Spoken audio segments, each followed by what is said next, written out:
7:16 now on BT Vancouver. Thanks for joining us. Well, starting today, people living in 3 regions in Quebec, including Montreal and Quebec City, are going into a partial lockdown for at least 28 days. The province is calling it a red alert. And joining us now from Montreal is City News reporter Tina Tenneriello. Good morning, Tina. Nice to see you. Good morning. Nice to see you too. So some regions in Quebec are now under a red alert. Can you explain what that means? Yeah, so it's the Montreal region, the Quebec City region, and the Chaudière-Appalaches region, which is just near Quebec City, for those who are not familiar with the province of Quebec. And basically, if we look at this as a traffic light, you got green, you could go, everything is smooth. Yellow, you got to watch out. And red, you got to stop what you're doing. And that is what's happening in these regions. We're seeing really a surge of cases. And so they're saying that we got to adjust because we need to stop this. The numbers are increasing at just too much of a rapid speed. So what it means is that as of today, bars, restaurants, museums, theaters, concert venues are all going to be forced to shut down. Now, restaurants will be allowed to continue with delivery and takeout, and we are not allowed any social gatherings at all. So what the government is telling us is stick to seeing the people who live in the same household as you. This is different. There's a little bit of flexibility if you're a caretaker. There is allowed to have one caretaker going to visit a senior. But basically, they're telling us that we really need to be careful for the next 28 days. So this is enforced until October 28th.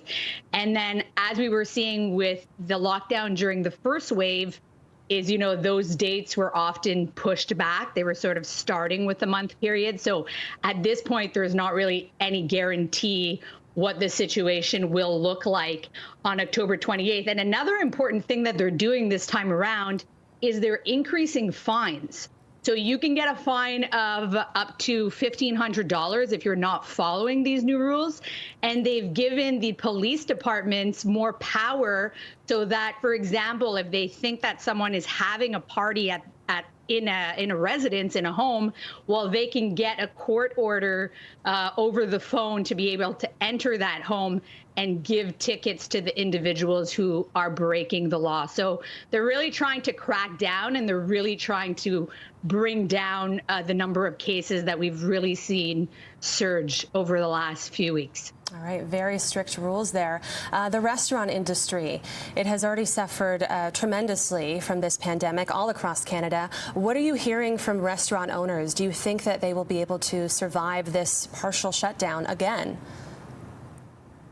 They're obviously really discouraged. We have different restaurant owners and different restaurant associations that are saying, you know what, the reality is we barely survived when we closed the first time around, and I don't think we're going to survive with this other closure, particularly with winter coming and not really knowing how long this is going to last. So really a difficult situation for them. But what the Premier of Quebec is saying is, when they took this decision of looking at what businesses it is should be closing, they looked at the length of time people are spending in a business. So if, for example, when you're going shopping at a store, first of all, you're keeping your mask on and you're spending less time than if you're going to a restaurant or to a bar to have dinner. And the other thing is they really want to stop these social gatherings. So bars and restaurants are a place where people can gather, but they are promising some financial assistance to the businesses that are forced to close. So maybe that is like a bit of a light at the end of the tunnel for these business owners, but we're still waiting on the details of that. He still didn't announce what that help is going to look like. All right, Tina, we will leave it there. Thank you so much for joining us this morning, and stay safe and stay healthy. Thank you so much. All right, that is Tina Tenneriello, City News reporter, joining us from Montreal.